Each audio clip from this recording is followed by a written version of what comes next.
Hi, I'm Chris13 with Overmind.com, and I'm here with Alexander Kurvorst of Cumulus Discord. Hello, nice to be here. Hey, so you just played a show at Joe's apartment? I did, yeah. Great venue. Great venue? Good turnout. You liked it? Lots of fun stuff, yeah. That's good, that's good. So, Cumulus Discord, how'd that come to be? Well, I was actually traveling abroad in Europe, and I bought a guitar for my father for his 60th birthday. And I'd never really played the guitar before, and I thought, what the hell? And I wrote a song about art history, and that's kind of our flagship song. Cumulus Discord was a one-man project for many years, until about this last year when I hooked up with a bunch of, basically an ensemble of ragtag musicians who are really passionate about kind of bringing music that you don't really hear anywhere else, music that's hyper-literate, really lyric-heavy, but also kind of undanceable, really, music. Just like music that speaks to the sadness and loneliness of people in a fun way. Yes, because the last few times I've seen you, I've seen kind of a revolving door of musicians, but there have always been those few key people who have always kept coming back. Yeah, Devin Kroger, our beautiful violinist, talented, brilliant, has been with us for about a year. Ingrid Chung has been with us for 6 months, and Marcus Look, I went to high school with him, and we didn't start playing together until this summer, and that's the band as it is now. But it is an organic being. I think it's meant to kind of congeal upon itself and evolve, and even though I'm the singer, I'm the front man, I guess, technically, but I mean, who knows? Maybe one day I won't be in it. Who knows? Cumulus Discord will carry on, and there won't be any more Alexander. It seems to have its own kind of trajectory, and I have no idea what that is at the moment. I'm just happy to be along for the ride. Yeah. So, what are your goals for the band then? Well, we've had our first album out for about a year. We're releasing our next 5-song EP, which is all of the original songs that I wrote by myself. We finally brought the whole band in and orchestrated them, and now they're going to be on iTunes soon. And this summer, we're planning on collaborating with Laura Resnick, who is another great musician. Check her out. Overmind should do a thing. On a new album, also collaborating with Wesley Krause again, who we collaborated with for How Did We Get to This, our first album. Produced your last album, he did. Yes. He produced and collaborated, and he also played the drums and some of the guitars. So, wow. Yeah. Other than that, it was all crazy. me. So. Yeah. So, being in theater and in music, how do you find those two blend together? It's a really good question. Easily?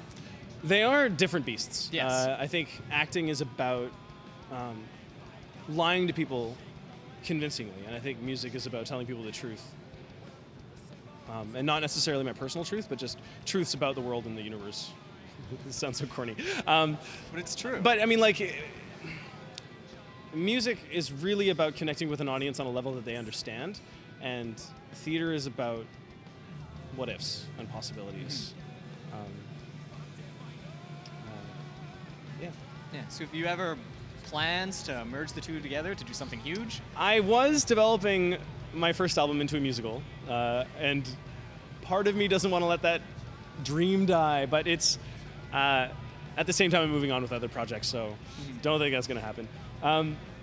But it is there is something about music in telling a story. I think music is an effective storytelling element. I think that's what Cumulus Discord really is. I mean, a lot of bands have a feeling and they sing about it, or they have a moment and they sing about it. Cumulus Discord is really about telling stories, small stories, with music, which is in essence what musical theater is. Yes. Which is kind of my way of marrying the two together. And now that it's becoming a pretty big thing, you got it on TV and Is it? everything. You got Glee, you got Smash. Oh that just yeah, came yeah, out. musicals, yeah. They're Yeah, I think really becoming big now. Yeah, I think ever since the late '90s, musicals have seen a big resubmergence, and the thing about musicals is that they're not a style; they're a genre. I mean, like books, right? You don't just have one type of book. You've got film noir, and you've got mystery and thriller and romance and fantasy and nonfiction. I think musicals and music is the same thing. I mean, it's a genre, not a style, and that's why I'm hesitant to kind of shoehorn the band into any specific style. I mean, like tonight we played a 50s rock tune after a really folky kind of thing, which was preceded by really rocky. Like it's about whatever serves the story. Yeah. Yeah.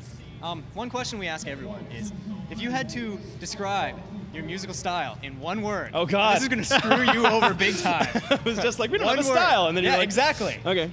One word. Can it be hyphenated?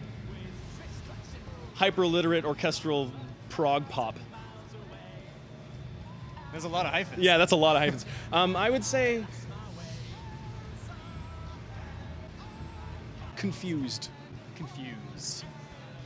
Yeah. That's a good one. I It's can like, see that. because no one really has ownership over the style or the band or where it's going.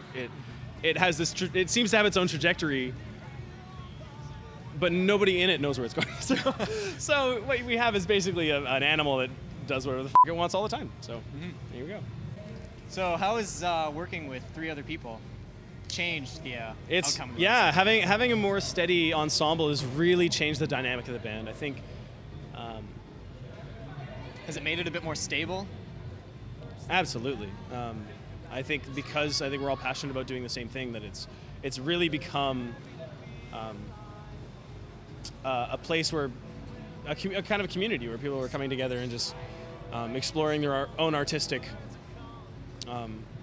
callings without feeling judged, and that's really healthy. And I think that the result is entertaining for us, anyway. That's good.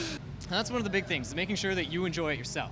If you Yeah, enjoy it you know yourself, what? If it ever becomes work, we'll stop, or Exactly. or we'll bow out for a while. bow out, you come know? back, And then feel like doing it again. Yeah. Yeah. And I think that's one of its strengths is that, and that's why it's been a revolving door cast. People come in, they play with us for a while, and they said, it's like, I got to bow out for a while. They'll leave for 6 months. They'll come back, and it's just really great. Yeah. If there was any piece of advice you could give to anybody coming into either music or any sort of artistic plan for their life, Any because- artist coming into the arts, holy cow. God, don't be afraid to look stupid. That's it. I mean, like, if you want to look cool, don't bother. If you want to look cool, gel your hair and work at a cubicle. I mean, art is about failing. It's about messing up. People go to NASCAR to see the car crashes. People go to art events to see the ugliness of people and the beauty of people. And if you can't show them both, then what's the point? All right, good answer. All right, and last question. Yeah. Where can people find you? Find Cumulus Oh, Discord. yeah. You can find us at our antiquated MySpace page, /Cumulus Discord, YouTube /Cumulus Discord, Facebook /Cumulus Discord. It's a pretty rare name, so it's easily findable. You can Google us. Our album is Our first album is available at Zulu Records, and also at any shows that we're at, so you can check us out online, Twitter, Facebook. Yeah, so there you go. All right, well, thanks for your time. Hey, man, you too. Cool. Have a good night. This is Chris13 at overmind.com saying have a good night. Please heavily edit that. Oh, my lady, let me... You know those hats that are like folded in on 3 sides? I used to think they were called 3-prong hats. They're actually called cock hats. Cock hats. I'm not kidding. Folded in on 3. Oh, Google that. Cock hat. Also, Google what's in fake raspberry flavor. Apple and peach. I'm not gonna tell you. Raspberry crushed up worms? No, it's actually beaver anus. And if you don't believe me, Google it. This week with Cumulus Discord.